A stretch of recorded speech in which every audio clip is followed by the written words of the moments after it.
Hello and welcome back. Thank you so much for choosing to stay with us here at TV47 and watching the day's counter. We receive a phone call from Narok. That's Simon. Thank you very much for watching. Unfortunately, we'd already gone on a break and so we couldn't have you on air. Now, a reminder of the question of the day today is, what is the impact of robotics on today's economy? What is the impact of robotics on today's economy?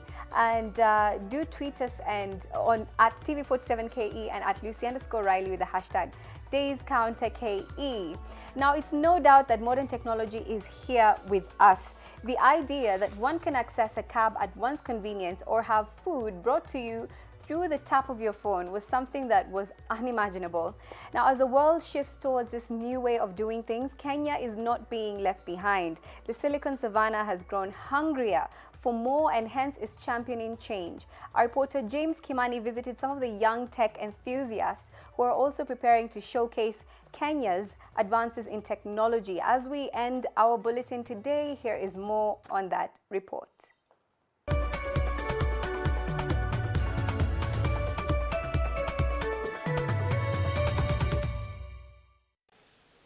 Since the 1700s, when we had the first industrial revolution in the world and steam came into play, till now when we have the fourth industrial revolution currently taking place, many changes have happened and many things are continuing to take shape, including the artificial intelligence, the Internet of Things that are coming around. We have a lot of new technologies that are taking shape and are forging the way towards the future. Well, today I'll be joined by one such team that is currently making headway in the robotics world, and they are, as you will find out later, competing in a global event. Well, if I can just introduce one by one, or you can start by introductions. You can start by, we'll start on my left. Maybe tell us your name and what you do at for the team. I'm Otino Quintachieng and I'm a team member. I'm Eli Savatia and I'm the assistant team captain. My name is Melissa Kirwa. I'm a team member. My name is Kelvin Kangede and I'm the team manager. My name is Priscilla Wambui and I'm part of the team. So how did it all begin for you? Personally, I'm passionate about STEM and innovation, and I'm a global and Innovate Kenya finalist. So from there is where I got the chance to apply for first global competition, and luckily I was among those who were selected to form part of Team Kenya. Did you join any school to learn any IT things, or how did it come about for you? It's just from passion and interest. Personally, I've not done any programming language, but out of passion and interest, and it's also a learning process because I get to interact with other peers and I learn from them. Yeah, it's just a learning process. Maybe for you, is the case different for you? Actually, it's similar to me. It's out of passion and interest. And actually, everyone in here has been a previous Innovate Kenya finalist. And these are just part of the additional opportunities. But now this year, TME Education, which our team manager is working with, has partnered with Innovate Kenya. Now we are working out of passion and interest to experiment, learn from mistakes. Yeah. So is the same? Is the case similar to yours? She said she didn't go to school. She just has a passion for it. Maybe did you attend any school for all of this to happen?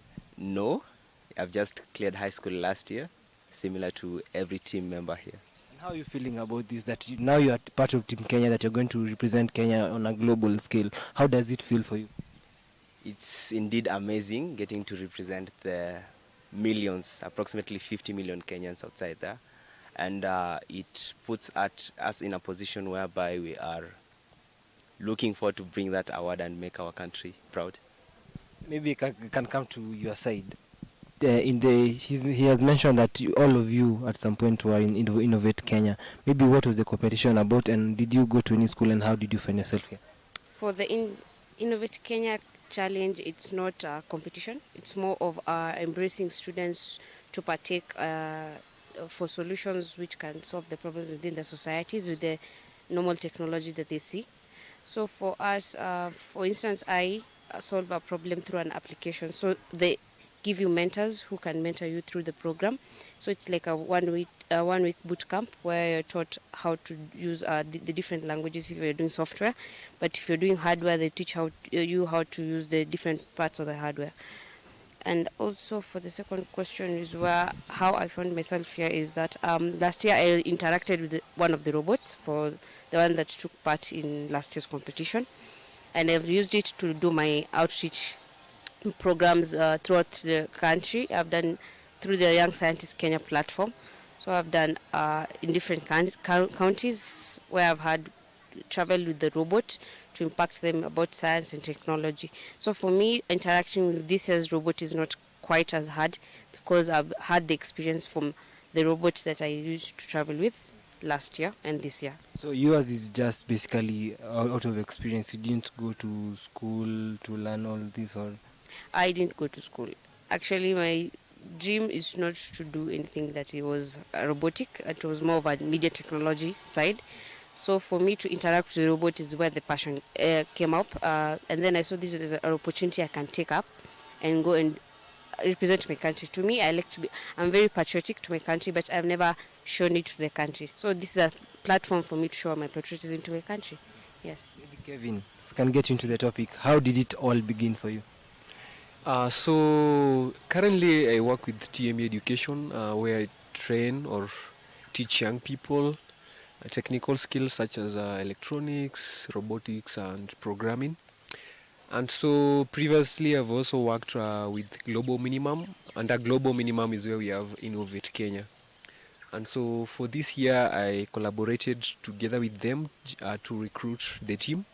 Yeah, so I was responsible for recruiting Team Kenya. Yeah, and so that is how I met these amazing young STEM leaders. What were you looking for when you were recruiting them? Okay, so when we were recruiting the students, one key thing was that passion, or passion when it comes to STEM, science, technology, engineering, mathematics. So we are looking for someone who has that passion, and someone who has the innovative mindset. Someone who wants to tackle real world problems through technology. So that was the criteria we used. Yeah. We'll talk about tackling real world problems in a bit, but first let me go to you. Maybe how did all this begin for you? And did you go to any particular school to get to this platform? So, like they said, I don't think there's anyone who attended a school. This is about passion. Like we apply, then depending on how much interest you show, that's how you're selected. So from here you come and interact with the parts that are provided. Using the mentor and the guidelines provided, you'll be able to learn how to use and come up with parts. So there's no definite school.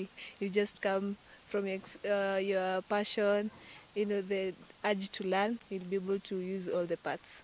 Maybe if I can bring you all or ask you, they say if you go to school you have to learn coding and all these kind of things. Most of you guys know a little bit about programming, and it takes a lot of time to especially learn coding, because I've tried it before and it didn't go as well. Maybe how did you all learn how to do this if you didn't attend any school? Okay, so for coding, it's different. Especially from the Innovate camp, you come with an application, but then it's always an idea. Nothing particularly, don't have that app. So when you come for the Innovate camp, the mentors provided by the Global Minimum, they're able to teach you to use blocks, a little bit of coding, Arduino. So from there, it's from that camp that you go outside, you use online websites to learn. You seek some that's passion. So how much will you be able to gain from the Innovate camp? So when you come back for First Global, you'll be able to have some background in things like coding. The only thing you'll be able you don't have the hardware. So now from there you can access their guidelines, use the background information you have, and now the hardware. So you make something. So you all talked about solving real world problems, and I can start with you. maybe what was the first idea of a real world problem that you ever encountered that you wanted so bad to solve? Maybe you can give us a hint of what it was, and how did you plan on going about it? So, like for the Innovate Kenya camp is where I showcased my problem. The problem was I saw that farmers in Kenya who live in remote areas cannot access the veterinary services easier.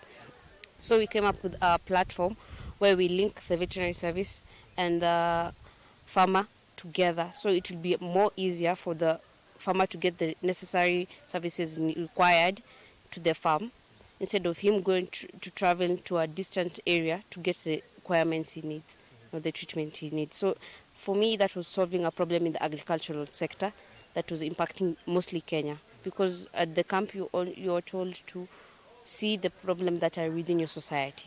That's why I chose agricultural part. Yeah. Maybe Kevin, if I can bring into the conversation, they are all talking about solving real world problems. Maybe was it part of the criteria you are using to choose the kind of people you will put in the team? Okay, so to answer that question, looking at the youth we have in this country, the youth we have in the world, they are the future. So one key thing in this 21st century is to have what we call problem solvers, okay? People who are able to identify certain problems in their community and come up with innovation.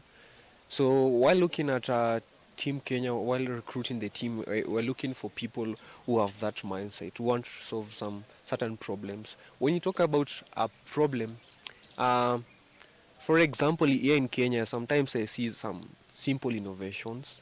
People come up with simple machines which can help maybe the mama mboga, or you have a couple of innovations, something like M-Pesa.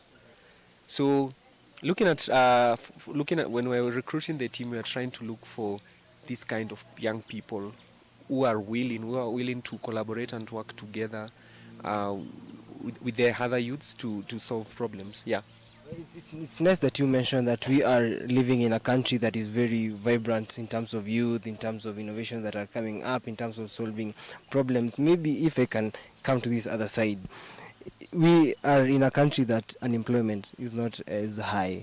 People are not getting employment as you can say with that percentage that is maybe required. Maybe did you feel the need? Was it a thing that maybe pushed you into looking for ways that you can uplift yourself rather than depending on jobs or that are coming up? So as you have said, unemployment is indeed a problem that we are experiencing in our communities, and we find that increasingly the job market becomes more competitive. And so finding other ways where we young people can find solutions creates a gap where we can also create job opportunities for future generations. And also adding on to that, we are all aware that the job market and the continuously changing world, technology is going to overtake us, and we need to equip ourselves with these skills that will enable us as young people to navigate in the future world and create other opportunities for other young people. Maybe what are your comments on that? Just as Elias mentioned, so like for the youths in the current world, it's not all about going to the university to study to get a job. So like youths need to find ways of creating jobs for themselves out there so that they can be able to live in the near future or in the current world that we are in. Because we also realize that most youths have that fixed mindset of I want to go study so that I can get employed. But if they could open up their mind to the world and look around and try and see some of the problems that they can find solution to, some of the innovations that they can come up with, then I think the world will be in a better position in terms of unemployment. Well, Kevin, he mentioned that tech for good. Maybe what are the themes, if you can just walk us through, that you guys will be looking to tackle during the competition? Sorry, the theme? Maybe what theme were you given? Okay, so the theme for this year is ocean opportunities. We're trying to address the problem of pollution in our oceans into our water bodies, which in turn affects marine life. Yeah, so we have had stories. You find whales, turtles, all the marine life affected by plastics being dumped into the ocean. And as young people, we are concerned about this, so we want to, when you go to the competition and come back, we want to educate our people. Like everyone needs to take care of our water bodies, not just to carelessly pollute environment. Yeah, because at the long term, this is going to affect us. Yeah. So again, this year's theme is ocean opportunities. Yeah. What is mentioning, first of all, if you can go back to the oceans and the pollution that is currently taking place. We have the oceans that we have currently, mainly the Indian Ocean. At times we find that we have a lot of plastic bags lying around. What way are you guys looking to help tackle this? With the, maybe you can also mention about the robots that you guys are coming up with. Okay, so making the Wema the robot is just a representation of what we actually, the actual thing you want to make. So you can call it a prototype. So one thing, the competition just makes us aware of the situation there in the oceans. Then after the competition, we're actually planning to make a real machine or robot which can help us clear oceans from pollutants. Yeah.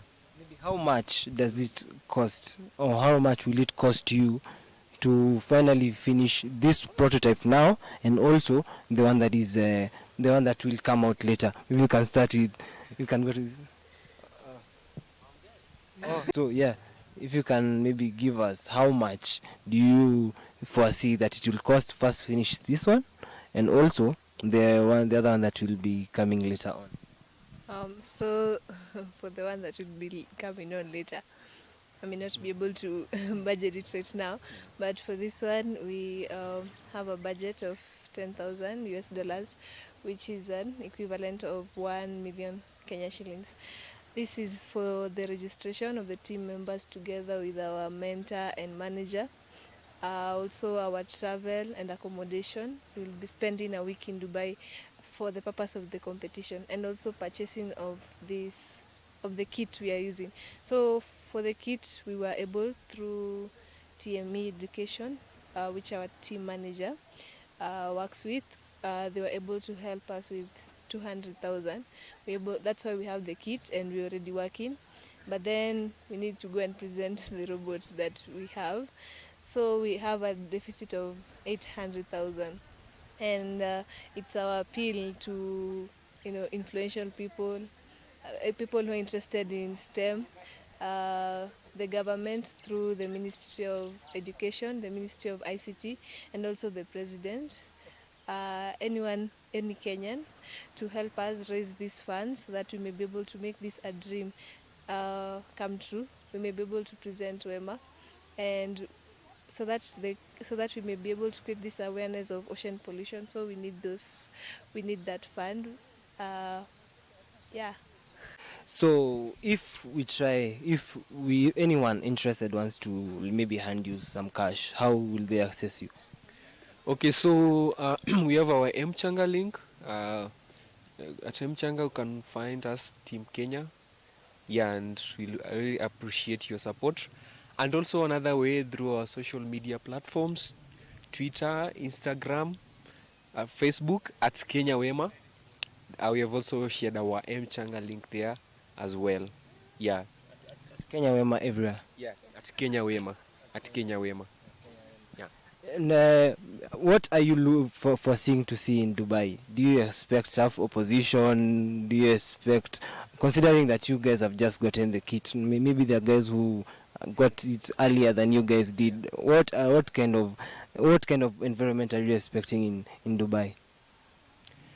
Okay, so first of all, we are really excited because remember we'll be meeting slightly over 160 countries. So we'll be meeting people from different backgrounds, diversity.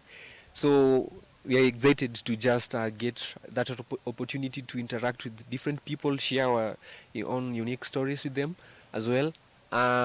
With the second question, it's a competition. So, in every competition, you're going to have the winners, you're going to, I don't want to say the losers, but you're going to have them. But the most important thing for us is preparation.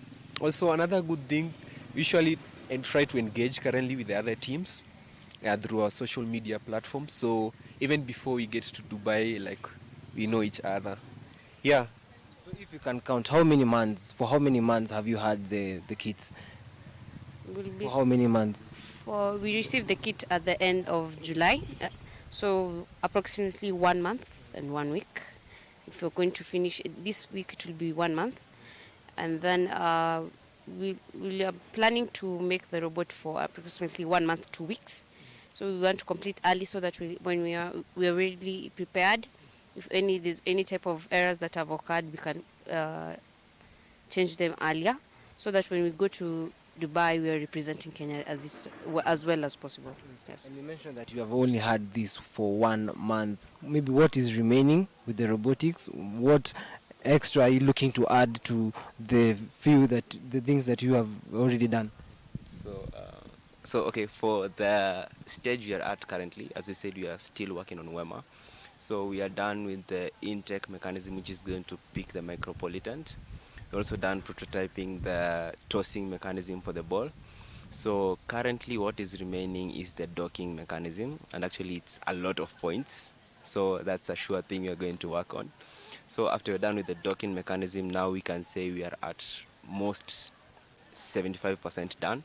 Then now probably work on the gaming model, also prototype further, and practice more. You have mentioned docking, you've mentioned something else. For anyone at home who is not getting what is going on right now, maybe you can try and give us a lowdown on what the competition is about, and what this docking and everything means. Yeah. So as we said earlier, our robot is called WEMA, and she is expected to pick pollutants. So this is a macro pollutant, and we have a smaller one called a micropollutant. So after picking them, depending on how many points the team and the alliance team will have collected at the end of the match, will determine the winner. So among the tasks that a robot is expected to undertake is docking. And when I say docking, I mean it has to hang on a pillar that is approximately 1 meter. So we are working on a mechanism which will literally open up and hang. Yeah, that's the docking. Yeah. Maybe do you guys ever feel pressure, like you don't have time? Like we are already in September now. Maybe do you feel that the pressure coming to you? Do you ever feel that you'll get to that point where you're like, no, now I can't even talk to people. I have to work. Are you guys foreseeing a time like that, or how prepared are you to tackle that time when it comes? So I think we have already started with the pressure, because most of the team members will might find that their passports are not even ready. So like you'll get that's one of the challenges, but have already tackled most of it, because some are already just getting their calls to go and take them.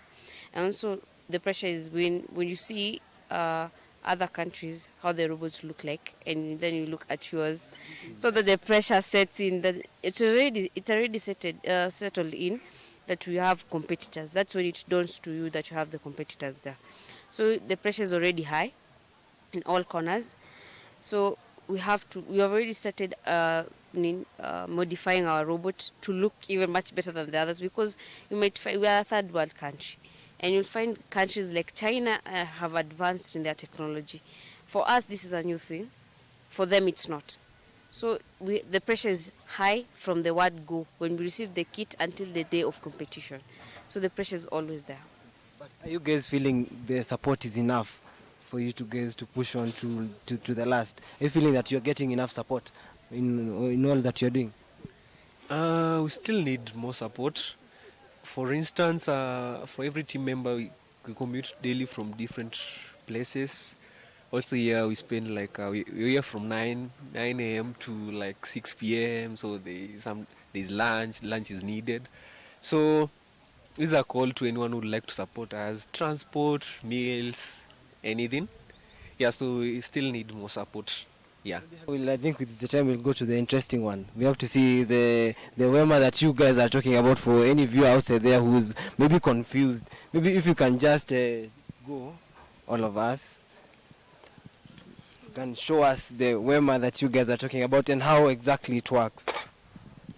On the back side, we have these wheels which rotate, They in turn form the intake mechanism, which will now take the balls inside the boat. So in here we have a ramp which is expected to direct this ball. Then this pulley will in turn push the ball. Then when it comes into contact with the coax motor here and that wheel, it will propel it to further go outside and score a point to the central processing batch. So for the macropolitan, the bigger balls, we intend to create a system at the rear end of WEMA, which will push them directly to the processing hubs and the middle lower level of the processing batch. Yeah, so this is the level at which we are at, and we are still prototyping. All right, thank you so much for watching, and that was Kenya Robotics team. Thank you so much, James Kimani, for that comprehensive interview and report on that particular team, and we wish them all the best as they go to Dubai. Now, thank you also, Michael Njeru, who is watching us from Muranga. Thank you for your phone call. Unfortunately, we couldn't get to show it as it actually came in, but we definitely appreciate it. Now, make sure you stay with us tomorrow, same time, same place, as 3 o'clock to 4 o'clock. This has been the Day's Counter, and I have been your host, Lucy Riley.